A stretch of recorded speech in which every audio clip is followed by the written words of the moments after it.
सम्पूर्ण अध्ययनरत विद्यार्थी साथीहरूलाई स्वागत छ युट्युब च्यानल हेल्प्स फर स्टुडेन्ट्समा।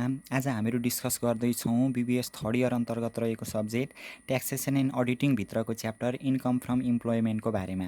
हामीहरूले अघिल्लै भिडियोमा पनि डिस्कस गरिसकेका छौँ यो च्याप्टरको बारेमा र आज आएर हामीहरू थप डिस्कस्ड फेरि यही च्याप्टरको बारेमा गर्नेछौँ ताकि अतिरिक्त कुराहरूमा सम्पूर्ण अध्ययनरत विद्यार्थीहरूलाई केही सहयोग पुगोस्। कृपया च्यानललाई सब्सक्राइब गर्नुभएको छैन भने सब्सक्राइब गर्नुहोस् र नजिकै रहेको बेल आइकनलाई पनि दबाइदिनुहोस् ताकि पाठ्यक्रमसँग सम्बन्धित यस्तै नयाँ नयाँ भिडियोहरू अपलोड गर्ने साथ तपाईँहरूले तुरुन्त पाउन सक्नुहोस्। र साथै यो भिडियोलाई सम्पूर्ण थर्ड इयरमा अध्ययनरत भएका साथीहरू समक्ष सेयर पनि गर्नुहोस् ताकि उहाँहरूले पनि यो च्याप्टरसँग सम्बन्धित अतिरिक्त कुराहरूको बारेमा जानकारी प्राप्त गर्नुहोस्।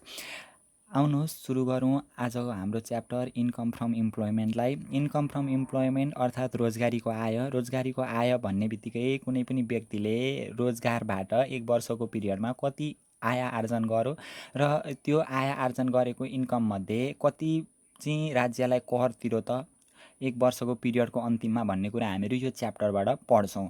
एक्जाममा जम्मा 10 मार्क्सको लङ क्वेसन सोधिने यो च्याप्टर अत्यन्तै सजिलो छ र यसमा केही नजाने टपिक्सहरू पनि छन् जसको बारेमा हामीहरू विस्तृत रूपमा छलफल गर्नेछौँ।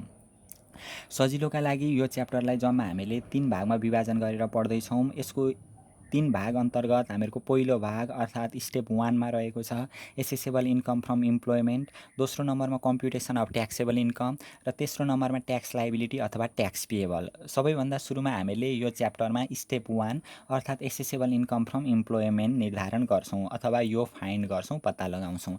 एसेसेबल इन्कम फ्रम इम्प्लोइमेन्ट भनेको एउटा कुनै पनि व्यक्ति कुनै सङ्गठनमा आबद्ध भए पश्चात त्यो सङ्गठनबाट कति आय आर्जन गर्यो त एक वर्षको पिरियडमा भन्ने कुराको पत्ता लगाउने काम चाहिँ हामीहरू स्टेप 1 बाट गर्छौँ। मानिलिउँ हामीहरूले यो स्टेप 1 गर्दैछौँ भनेदेखि एउटा व्यक्तिले सङ्गठनबाट पाउने भनेको के हो त कुरा हामीहरूले सिम्पल तरिकाले सोच्यौँ भने पनि मिलाउन सक्छौँ। यो स्टेप 1 का बारेमा हामीहरू विस्तृत रूपमा अहिले चर्चा गर्दैनौँ किनभने हामीहरूलाई क्वेसनमै सम्पूर्ण विवरण दिएकै हुन्छ। क्वेसनकै विवरणको आधारमा हामीले स्टेप 1 गर्नुपर्ने हुन्छ। बाँकी अतिरिक्त कुराको जानकारी हामीलाई त्यस्तो विस्तृत रूपमा यो स्टेप 1 गर्नका लागि चाहिँदैन।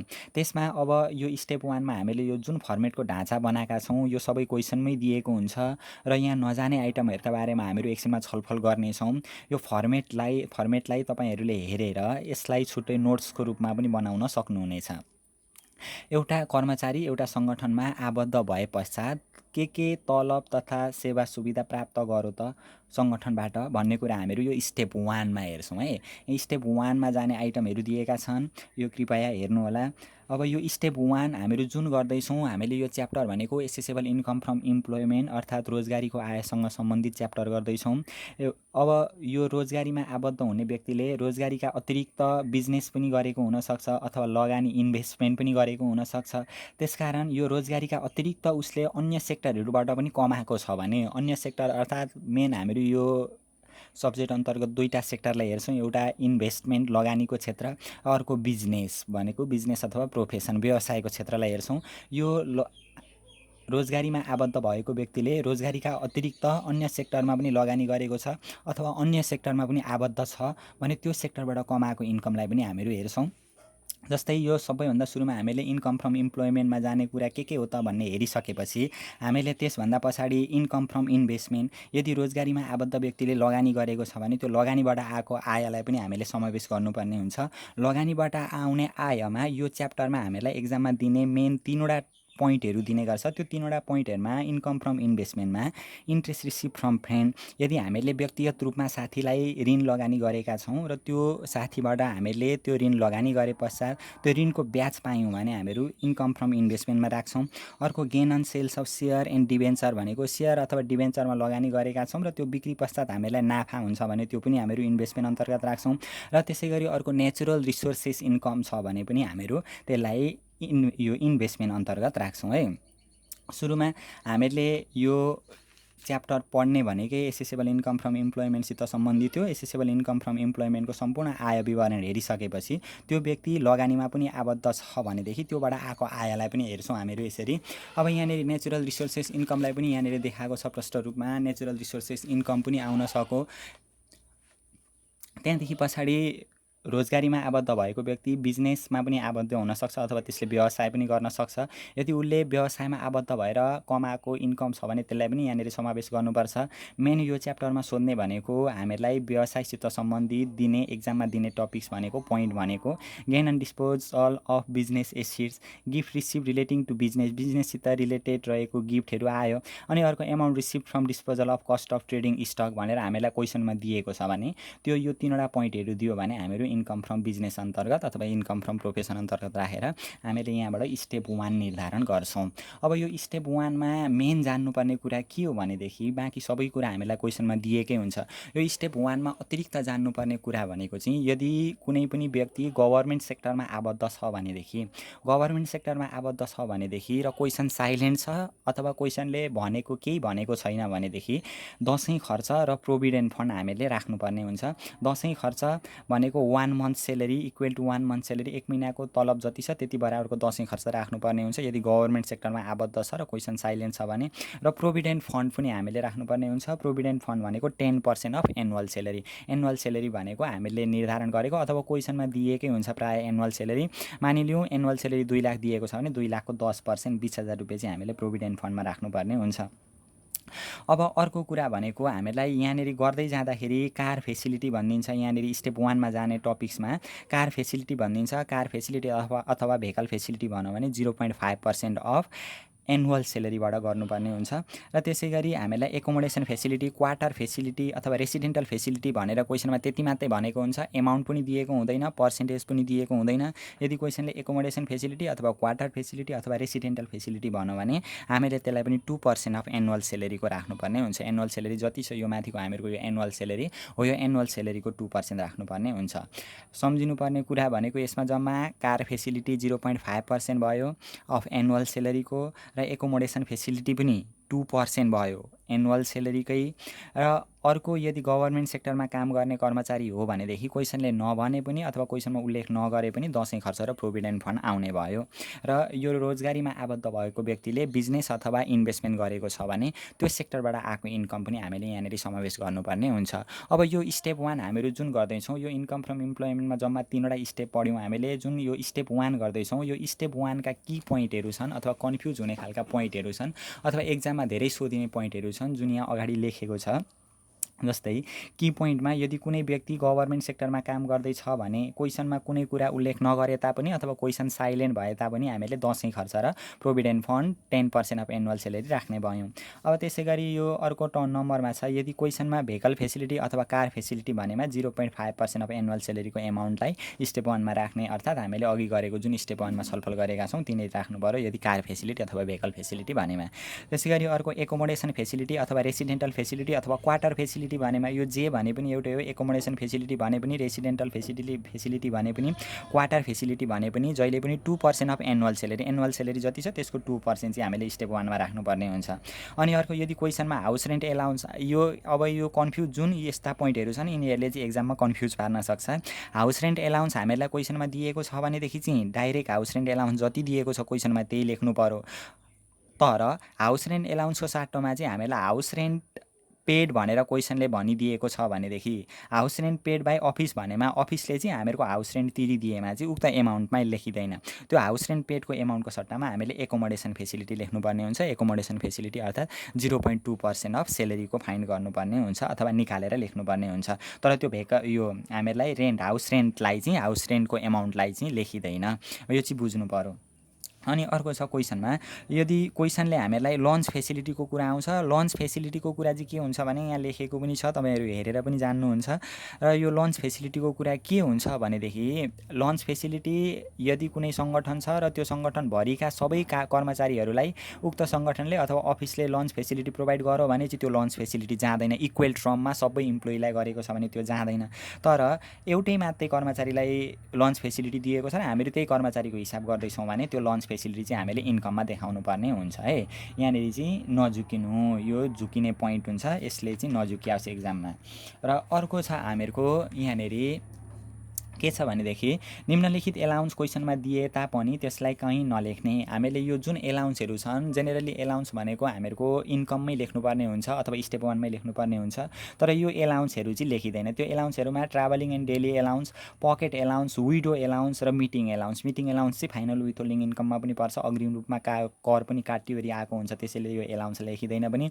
अर्को यो विडो एलाउन्स पनि अग्रिम रूपमा कर काटिवरी राज्यले दिने भएकाले यो पनि आउँदैन। पकेट एलाउन्स र ट्राभलिङ एन्ड डेली एलाउन्स पनि यो स्टेप 1 मा जाँदैन क्वेसनमा भने तापनि हामीले गर्दाखेरि। र यो हामीले अरू नजाने आइटमहरूमा निम्नलिखित पोइन्टमा अग्रिम रूपमा कर कट्टी भइवरी आएकाले यी आइटमलाई पनि राख्न पाइँदैन वा इन्कममा समावेश गर्न पाइँदैन। यो जुन अहिले हामीहरू यो टपिक्सको बारेमा छलफल गर्न आँटेका छौँ, यी टपिक्सहरू पनि अग्रिम रूपमा कर काटिवरी आएकाले गर्दाखेरि हामीहरू यो आइटमहरूलाई पनि स्टेप 1 मा लेख्दैनौँ। क्वेसनमा दिएको हुन्छ तर पनि हामीहरू यी आइटमहरूलाई लेख्दैनौँ। जुन आइटमहरू छन् 1 नम्बरमा meeting allowance, lottery win, income from part time lecture, dividend receive from resident company, rent receive from house. यो dividend receive from resident company भनेको रेसिडेन्ट भनेको स्वदेशी कम्पनी। हामीहरू नेपालको कर्मचारी हौँ भनेदेखि, नेपालको कर्मचारीको हिसाब गर्दैछौँ भनेदेखि नेपालले नै डिभिडेन्ड दिएको छ, नेपाली कम्पनीले डिभिडेन्ड दिएको छ भने त्यो जाँदैन है, विदेशी कम्पनीले दिएको डिभिडेन्ड चाहिँ लेख्नुपर्ने हुन्छ। रेन्ट रिसिभ फ्रम हाउस यो पनि जाँदैन।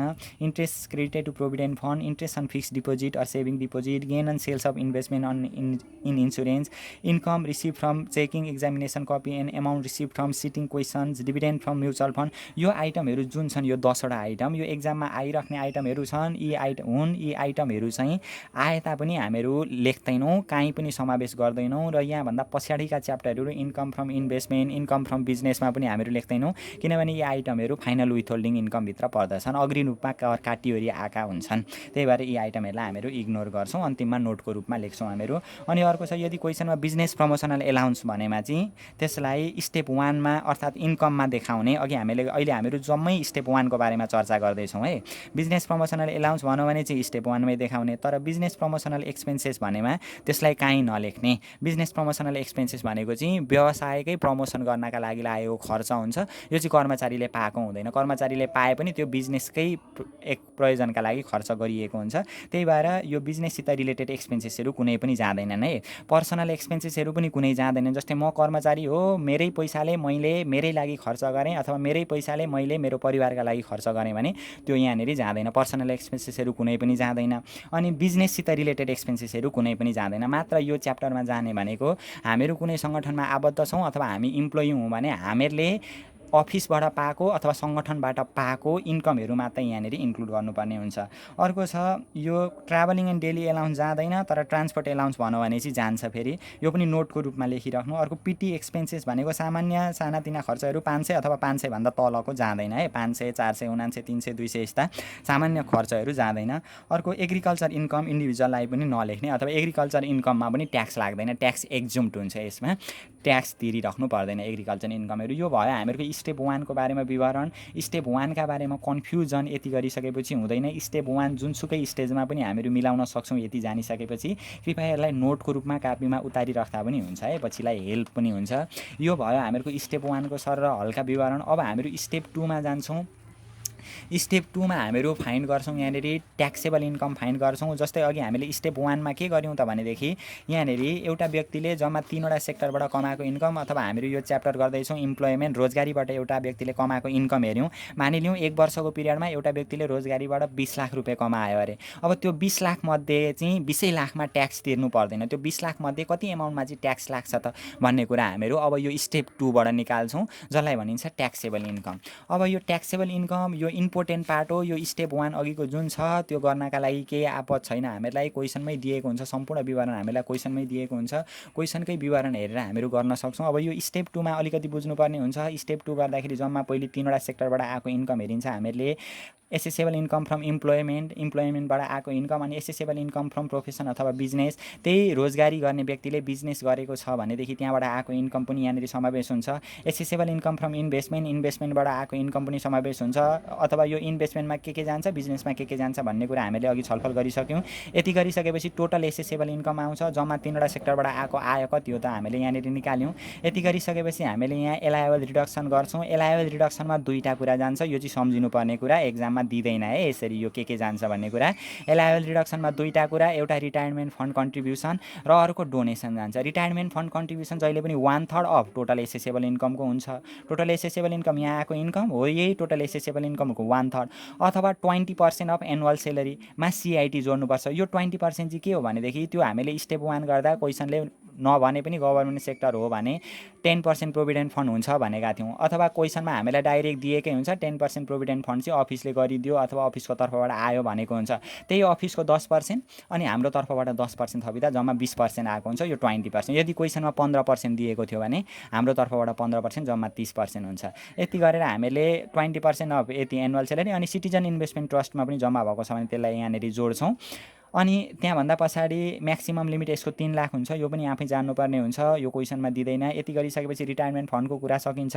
त्यहाँभन्दा पछाडि आउँछ हामीहरू यो एलायबल रिडक्सनको कुरा गर्दैछौँ। एलायबल रिडक्सनमा दुईवटा कुरा, एउटा रिटायरमेन्ट फन्ड कन्ट्रिब्युसन र अर्को डोनेसन। अब डोनेसनमा चाहिँ 3वटा डोनेसन पर्छ, एउटा सिम्पल डोनेसन, एउटा डोनेसन टु रिलिजियस हेरिटेज अनि अर्को donation to prime minister relief fund. यो 3वटा कुरा चाहिँ पर्छ है, यो डोनेसनभित्र 3वटा कुरा पर्छ। अब सबैभन्दा सुरुमा सिम्पल डोनेसन। सिम्पल डोनेसन भनेको पब्लिक स्कुलहरूलाई अथवा च्यारिटेबल इन्स्टिट्युसनहरूलाई अथवा पोलिटिकल पार्टीहरूलाई दिएको जुन डोनेसन हुन्छ त्यस्तो डोनेसनलाई सिम्पल डोनेसन भनिन्छ। सिम्पल डोनेसन हो त्यस्तोलाई संस्थाहरूलाई दिएको डोनेसन आयो भने जहिले पनि 5% अफ टोटल एसेसेबल इन्कम, यो टोटल एसेसेबल इन्कम यहाँ आएको हुन्छ। यो टोटल एसेसेबल इन्कममा रिटायरमेन्ट फन्ड यो एमाउन्ट हामीहरूको घटेको छ भने यो घटाइवरी त्यसको 5% गर्ने, अथवा एक्चुअल डोनेसन हामीलाई क्वेसनमा कति दिएको छ डोनेसन, त्यही एक्चुअल डोनेसन, यसको म्याक्सिमम लिमिट 1 लाख रुपियाँ हुन्छ। विच इभर इज लोवर, यो 3वटामा कुन कम्ती आयो त्यो हामीहरू क्यालकुलेसन गरेर यहाँनिर लेख्छौँ। अब त्यसभन्दा पछाडि डोनेसन आउँछ, डोनेसन टु रिलिजियस हेरिटेज, धार्मिक तथा पुरातात्विक संस्थालाई दिएको डोनेसन। धार्मिक तथा पुरातात्विक संस्थालाई दिएको डोनेसनमा पनि हामीहरू व्यक्तिको हिसाब गर्दैछौँ। अहिले इम्प्लोइमेन्ट भनेको एउटा व्यक्तिको हिसाब गर्दैछौँ। व्यक्तिको हिसाब गर्दाखेरि धार्मिक तथा पुरातात्विक संस्थालाई दिएको डोनेसनमा पनि 5% गर्ने। धार्मिक तथा पुरातात्विक संस्थाहरू अन्तर्गत पशुपति एरिया डेभलपमेन्ट ट्रस्ट पऱ्यो, लुम्बिनी एरिया डेभलपमेन्ट ट्रस्टहरू पऱ्यो। यस्तो धार्मिक तथा पुरातात्विक संस्थालाई दिएको छ भने पनि 5% गर्नु पऱ्यो यदि हामीहरू व्यक्तिको हिसाब गर्दैछौँ भनेदेखि। तर कम्पनीको हिसाब गर्दाखेरि चाहिँ 10% हुन्थ्यो डोनेसन टु रिलिजियस हेरिटेजमा। 5% अफ यहाँनिर टोटल एसेसेबल इन्कममा रिटायरमेन्ट फन्ड घटायौँ। टोटल एसेसेबल इन्कम यहाँ माथि आएकै हुन्छ हामीहरूको। यसमा रिटायरमेन्ट फन्ड भनेको यो स्टेपको एमाउन्ट घटाएर आएको एमाउन्टको 5% गऱ्यौँ, अथवा एक्चुअल डोनेसन चाहिँ क्वेसनमै दिएको हुन्छ, कति दिएको छ त्यही एन्सर गर्ने, अथवा यसको पनि म्याक्सिमम लिमिट 1 लाख हो। अब अर्कोमा सी नम्बरमा donation to PM relief fund. यदि यो हामीहरूको यो जुन छ नि अहिले बीको कुरा गऱ्यौँ हामीले, डोनेसन टु रिलिजियस हेरिटेजमा कम्पनीको हिसाब गरेको भए यहाँ 10% हुन्थ्यो, यो म्याक्सिमम लिमिट चाहिँ 10 लाख हुन्थ्यो है। अर्को donation to prime minister relief fund हुन्छ। Donation to prime minister relief fund भनेको प्रधानमन्त्री दैवी प्रकोप उद्धार केन्द्रमा दिएको डोनेसनमा फुल्ली एलायबल हुन्छ। यसको 5% 10% गर्नु परेन, सबै घटाउन पाइयो। हामीले अहिले जुन छलफल गरेका थियौँ एलायबल रिडक्सनमा दुईवटा कुरा सम्झिनुपर्ने कुरा, दुईवटा कुरामा एउटा रिटायरमेन्ट फन्ड कन्ट्रिब्युसन र अर्को डोनेसन। डोनेसनमा पनि 3वटा डोनेसन पर्ने रहेछ भनेर हामीले अहिले डिस्कस गऱ्यौँ। अब यति गरिसकेपछि हामीहरूको ट्याक्सेबल इन्कम बिफोर एक्जुम्सन आउँछ। ट्याक्सेबल इन्कम बिफोर एक्जुम्सन आइसकेपछि हामीले यहाँनिर एक्जुम्सन घटाउनु पऱ्यो। एक्जुम्सनमा 6वटा कुरा पर्छ। 6वटा कुरामा सबैभन्दा सुरुमा लाइफ इन्सुरेन्स प्रिमियम, अनि अर्को हेल्थ इन्सुरेन्स प्रिमियम, अनि remote area exemption, pension exemption, foreign exemption, disable individual exemption गरेर जम्मा 6वटा कुराहरू हामीहरू एक्जुम्सनमा हेर्ने गर्छौँ। अब यसको एक्जुम्सन अन्तर्गत सबैभन्दा पहिले हामीहरू जान्छौँ life insurance premium exemption. Life insurance premium एक्जुम्सनमा एलआइपी एक्जुम्सन हामीहरूको एक्चुअल एलआइपी क्वेसनमा जति दिएको छ त्यति लेखिहाल्छौँ। अनि यसको म्याक्सिमम लिमिट 25,000 हो, यो पनि थाहा हुनु पऱ्यो हामीहरूको। एक्जुम्सनभित्र 6वटा कुरा रहेछन् भन्ने कुरा थाहा हुनु पऱ्यो। अनि प्रत्येक एक्जुम्सनको लिमिटहरू कति कति हो, कसरी हामीहरू निर्धारण गर्ने भन्ने कुरा पनि यहाँनिर थाहा हुनु पऱ्यो है। अर्को हेल्थ इन्सुरेन्स प्रिमियममा पनि एक्चुअल एचआइपी क्वेसनमा दिएको म्याक्सिमम लिमिट यसको 20,000 हो। जुन कम्ती आयो हामीहरू त्यही लगेर यहाँनिर घटाउँछौँ। अनि त्यसभन्दा पछाडि एक्जुम्सनको कुरा आउँछ हामीहरूको अर्को remote area exemption. Remote area एक्जुम्सनमा एबीसीडीई भनेर तोकेको छ। यो सजिलो छ निर्धारण गर्न, एमा 50, बीमा 40, सीमा 30, डीमा 20 र ईमा 10। यसरी हामीहरू प्रत्येक कुन कुन रिमोट एरियामा पऱ्यो भनेर क्वेसनमा भनिदिएकै हुन्छ, त्यही अनुसार हामीहरू यहाँनिर रिमोट एरियाको पनि एक्जुम्सनको एमाउन्ट पनि यसरी कति गर्न पाउँछौँ। अर्को पेन्सन एक्जुम्सन। पेन्सन एक्जुम्सन सिङ्गल र कपल दुईवटा छुट्याएर गर्नुपर्ने हुन्छ, क्वेसनले भनिदिएकै हुन्छ।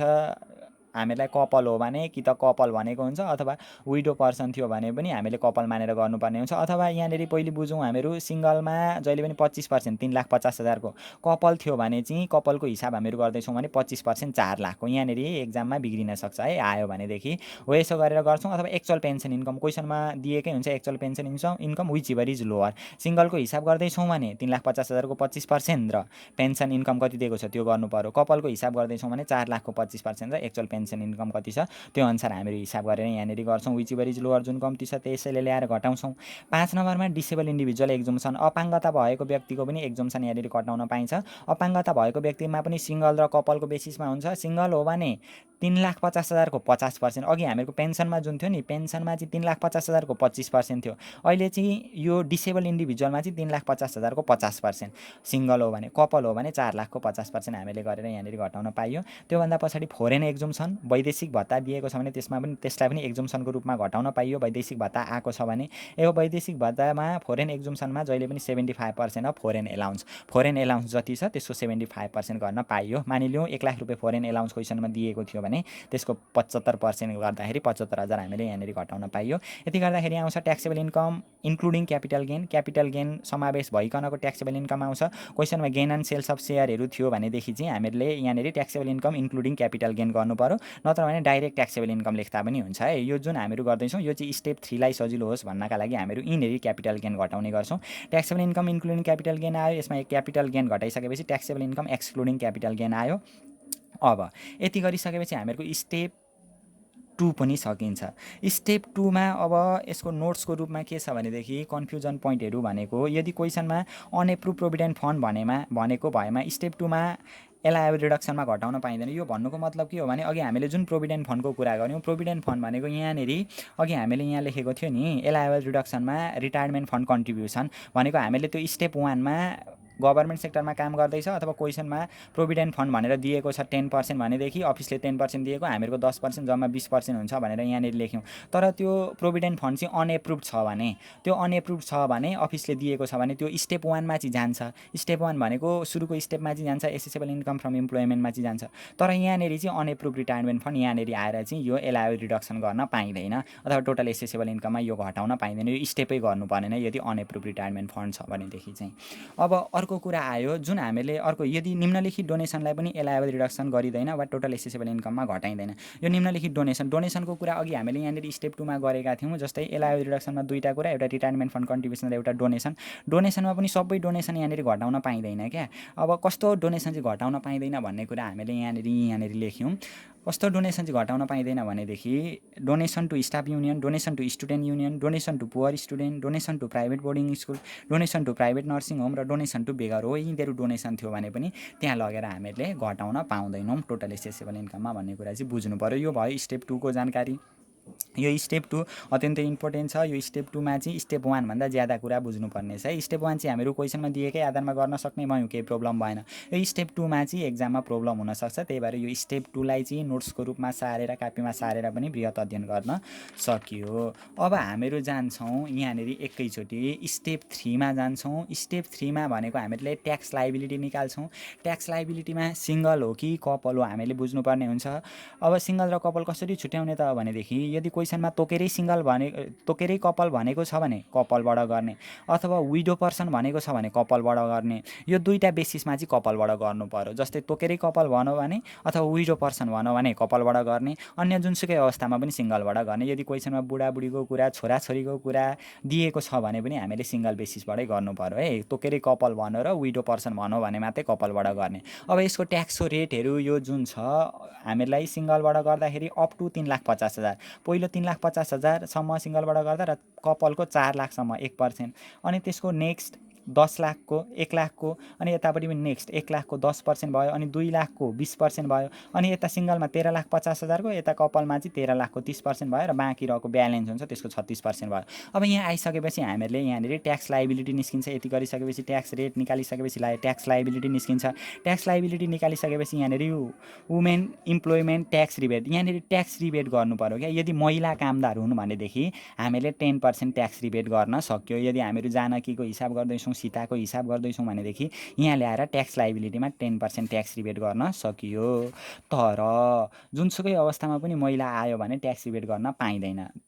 कस्तो अवस्थामा पाइँदैन भनेदेखि यदि उक्त महिला हामीहरू जुन महिलाको हिसाब गर्दैछौँ अथवा जुन केटी मान्छेको हिसाब गर्दैछौँ उक्त महिला चाहिँ एउटा त्यो इम्प्लोइमेन्टदेखि बाहेक अरू पनि सेक्टरहरूमा इन्भल्भ छिन् भने त्यस्तो अवस्थामा यो 10% ट्याक्स रिबेट गर्न पाइँदैन। जस्तै महिला मान्छे चाहिँ इम्प्लोइमेन्ट रोजगारीबाट पनि आय आर्जन गरिराखेकी छन् र बिजनेसबाट पनि अथवा इन्भेस्टमेन्टबाट पनि आय आर्जन गरिराखेकी छन् भने 10% ट्याक्स रिबेट गर्न पाइएन। अथवा इन्कमको सोर्स भनेको एउटाभन्दा यो इम्प्लोइमेन्टदेखि अतिरिक्त अरू पनि छ भनेदेखि त्यस्तो अवस्थामा ट्याक्स रिबेट गर्न पाइएन। अब यहाँनिर जम्मा ट्याक्स लाइबिलिटीबाट 4वटा कुरा घटाउनु पर्ने हो। 1 नम्बरमा यो ट्याक्स रिबेट, केटी मान्छे आइन् भनेदेखि ट्याक्स रिबेट गर्नु पर्यो। यदि इम्प्लोइमेन्ट मात्रै हुन् भनेदेखि अनि एडभान्स ट्याक्स पेड गर्नु पर्यो। अनि मेडिकल ट्याक्स क्रेडिट, यो मेडिकल ट्याक्स क्रेडिट यदि अफिसले हामीलाई मेडिकल एक्सपेन्सेस दिएको छ अथवा हामीलाई मेडिकल एक्सपेन्सेस चाहिँ अफिसको तर्फबाट आएको छ अथवा हामीले चाहिँ मेडिकल ट्याक्स क्रेडिट चाहिँ अथवा मेडिकल बिलहरू क्लेम गरेका छौँ भनेदेखि मेडिकल ट्याक्स क्रेडिट गर्नु पर्यो। यो मेडिकल ट्याक्स क्रेडिटमा 15% अफ मेडिकल एक्सपेन्सेसको 15% अथवा म्याक्सिमम लिमिट भनेको 750 विच इभर इज लोवर। तर medical tax credit for cosmetic surgery भनेर क्वेसनमा भनेको छ भने त्यसलाई मेडिकल ट्याक्स क्रेडिट गर्न पाइँदैन। यहाँनिर ल्याएर यो घटाउन पाइँदैन है। Medical tax credit for cosmetic surgery आयो भने त्यस्तो अवस्थामा चाहिँ यहाँनिर ल्याएर मेडिकल ट्याक्स क्रेडिट गर्न पाइँदैन। अनि जुन यो हामीहरूको एमाउन्ट छ मानिलिउँ यो 10,000 छ, यो 10,000 छ अनि यो ट्याक्स रिबेट र यो घटाउँदाखेरि चाहिँ मानिलिउँ यो 10,000 छ, यसमा यो दुईटा घटाउँदाखेरि चाहिँ माइनसमा निस्क्यो अरे। माइनसमा निस्क्यो भने पनि ट्याक्स यो मेडिकल ट्याक्स क्रेडिट गर्न पाइँदैन। यो वर्ष चाहिँ क्लेम भएन अथवा ट्याक्स क्रेडिट गर्न पाइएन, पछिल्लो वर्ष घटाउँदै जानु पर्यो भनेर हामीले गर्नु पर्यो। अनि अर्को 4थो नम्बरमा छ foreign tax credit. Foreign tax credit निकाल्ने तरिका यहाँनिर लेखेको पनि छ। Calculation of foreign tax credit. Foreign tax credit यसरी निकाल्न सकिन्छ। Average rate of Nepal income tax भनेर नेपालको इन्कम ट्याक्स रेट अनुसार निकाल्नु पर्यो पहिले। अनि त्यसको आधारमा हामीले यो फोरेन ट्याक्स क्रेडिट निकालेर यहाँनिर हामीहरू गर्छौँ। बाँकी कुरा हामीहरू यसको हिसाबकै बारेमा चर्चा गर्छौँ, हिसाबकै बारेमा छलफल गरेर लेख्छौँ। र अब यो सरासरी यो हामीले आज फर्मेटकै बारेमा यो च्याप्टरको फर्मेटकै बारेमा मात्रै कुरा गरेका छौँ र यसको प्रब्लमहरू पनि अत्यन्तै सजिला छन्। हामीहरू अर्को भिडियोमा यसका प्रब्लमहरूको बारेमा डिटेल्समा छलफल गर्नेछौँ। पहिले यो क्लियरली रूपमा जान्दै जाने ट्याक्सको रेटहरू के हुन् र प्रत्येक स्टेपमा कस्तो कस्तो आइटमहरू जान्छन् र नजाने आइटमहरू के छन् भन्ने कुराको पनि विस्तृत रूपमा जानकारी लिँदै जाने र हामीले अघि जुन जुन आइटमहरू पढेका छन् फाइनल विथहोल्डिङ इन्कमहरू नजाने आइटमहरू जुन कन्फ्युजन आइटमहरू हुन्छन् त्यसको बारेमा पनि डिस्कस गर्दै जाने, बुकहरू पनि हेर्दै जाने।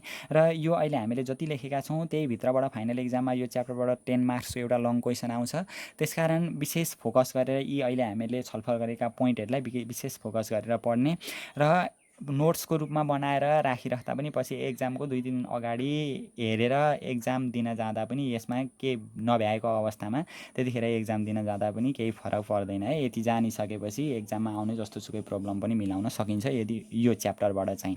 त्यही भएर ध्यान दिएर पढ र बाँकी रहेको अब हामीहरू प्रब्लमको बारेमा नेक्स्ट भिडियोमा छलफल गर्नेछौँ।